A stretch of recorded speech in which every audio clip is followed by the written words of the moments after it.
Hello dear students, in this lecture we are going to discuss how to produce the trial balance. Now the first question is that why we will be producing the trial balance. Why there is a need of producing the trial balance. Now again I'll refer back to the accounting cycle, and we have discussed this thing so many times.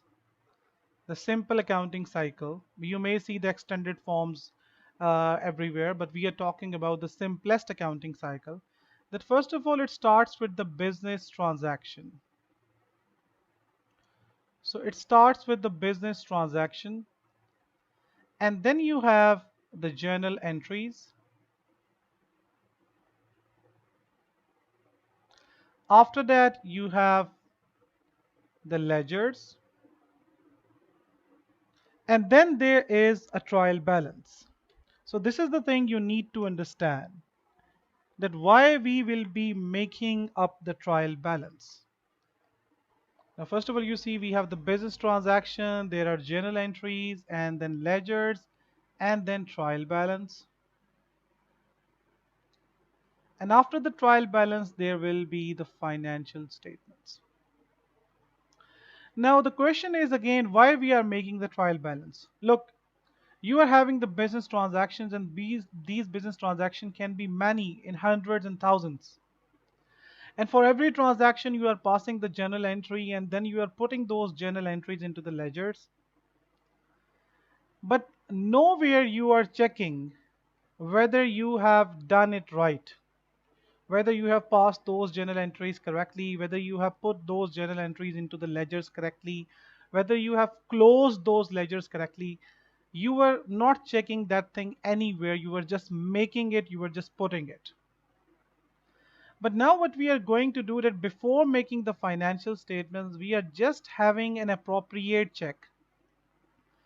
And this check will generally ensure us that the transactions which are included in the ledgers are recorded correctly. Now this is the trial balance in front of you, a simple trial balance. Here you will write the name of the accounts. This will be the debit balances, this will be the credit balances. And the general thing is that if the total is coming, if the total of the both sides, debit and credit, is equal, then generally you have made no errors. All the journal entries and then all the posting in the ledgers is correct. This is a general thing, general control, or you can say a general thing that, okay, this will ensure that you have made it right. But we cannot say in absolute terms this is correct. Let me give you a plain example and you can understand. For example, if I just omit a transaction, if I forgot to record a transaction. Now, if I forgot to record a transaction both in terms of debit and credit, I have not included this thing in the ledger. Because I have not included both the debit and credit, I have skipped the complete double entry. I have omitted the complete double entry. Still the total will be balanced, because neither I have written debit nor I have written credit. But obviously this is an error, that I have done an omission of a business transaction.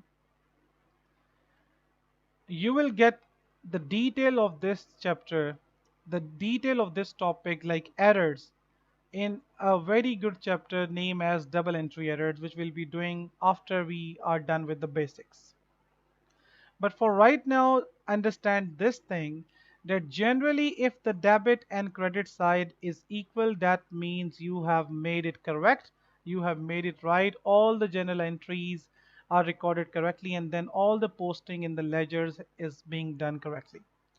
And if the debit and credit is not equal, that means there is a mistake and you have to go through where you have done the error. This is the thing you need to remember. All right.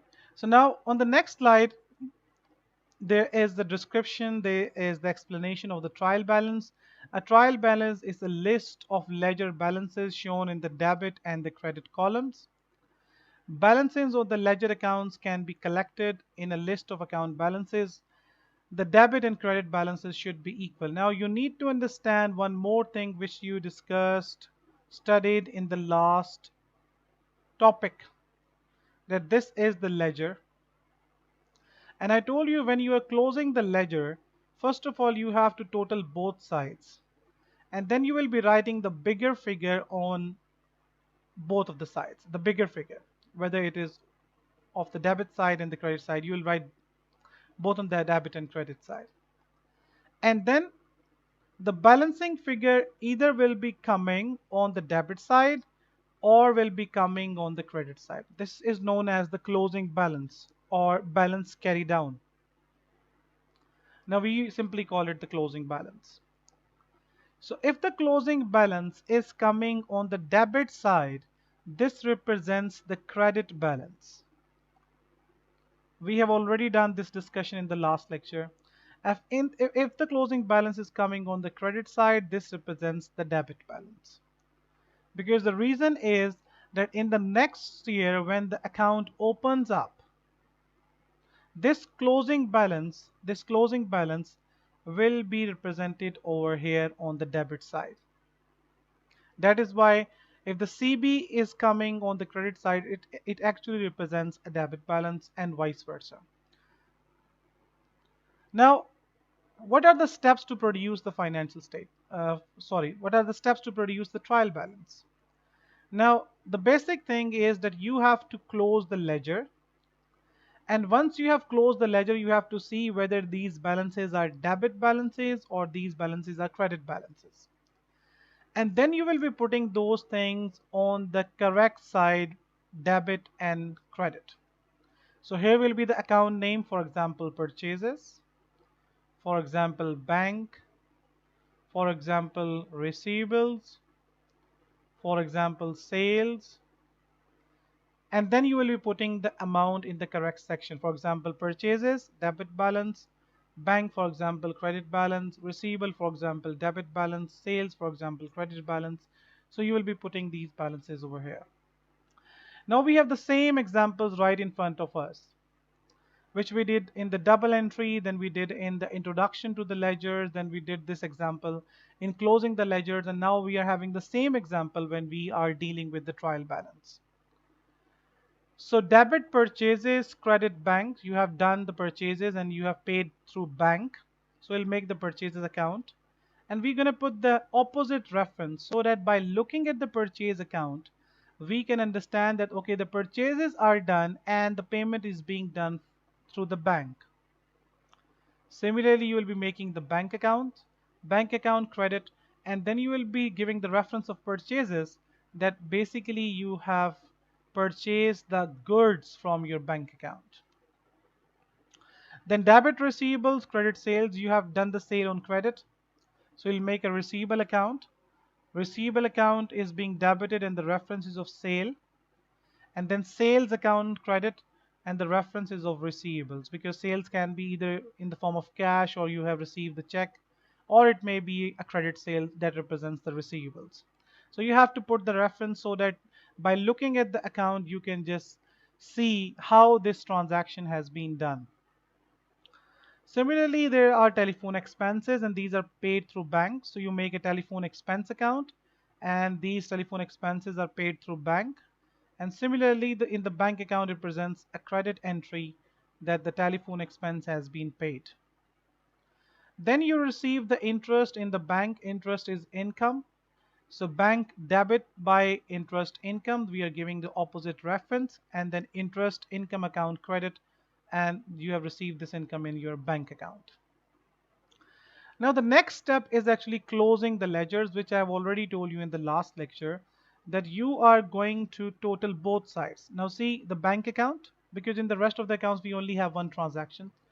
Here in bank account we have three transactions: purchases, telephone expense, and interest income. So this is the credit side and this is the debit side. On the debit side there is only one transaction of 150.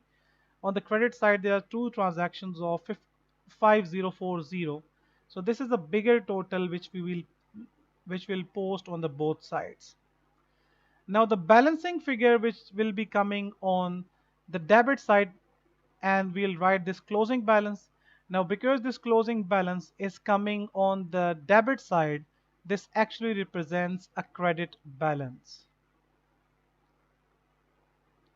We are not going to write this credit balance. This is what I'm actually explaining it to you. You have to look at yourself and see the purchases account. There's only one transaction on the debit side, so 5,000 will be written on the both sides, and the balancing figure will be coming on the credit side. As this is coming on the credit side, this represents the debit balance. Now remember one thing, that you are not going to write this thing. This I'm just writing it for your knowledge. Similarly, in the receivable account, there is only one transaction of sale on the debit side. You just put 500 on both sides, and the balancing figure is coming on the credit side, which represents the debit balance. Then you have the sales account. There is only one transaction on the credit side, so you put 500 on both sides, and the balancing figure is coming on the debit side, which represents a credit balance. Similarly, the telephone expense account, there is only one transaction on the debit side, so the closing balance is coming on the credit side, which represents the debit balance. And then interest income account, only one transaction on the debit side, so we write 150 in both sides, and then the balancing figure is coming here, which represents the credit balance because the CB is written on the debit side. Now we can just make a summary that okay, purchases account, there is a debit balance. Receivable account, there is a debit balance. Bank account, there is a credit balance. Sales account, there is a credit balance. Telephone expense account, there is a debit balance. Interest income account, there is a credit balance. So on the next page, you have the trial balance. So you'll make this title trial balance as at, and then you will be mentioning the date, whatever is relevant. This is the name of the account, this is the debit side, and this is the credit side. So purchases, as we remember, 5,000. This 5,000 was a debit balance, so we are putting over here. Bank, it was a credit balance of 4890, so we are putting over here. Receivables, it was a debit balance, so we are putting over here. Sales, it was a credit balance, so we are putting over here. And then we have the telephone expense account debit balance, and then we have the interest income account. So if you total both sides, the answer is 5540. Now this equal total actually represents that you have done the postings correctly. You have passed the double entries correctly. You have done the postings in the ledger correctly. You have closed the ledgers correctly, and then you have posted that thing in the trial balance correctly. Otherwise, the total would have been different. So generally, you need to see the trial balance, and this shows how you have actually done your accounting in terms of journal entries and ledger. If the total is not coming fine, that means you have to go back and see where you have done the mistake. So hopefully you have understood how to produce the trial balance.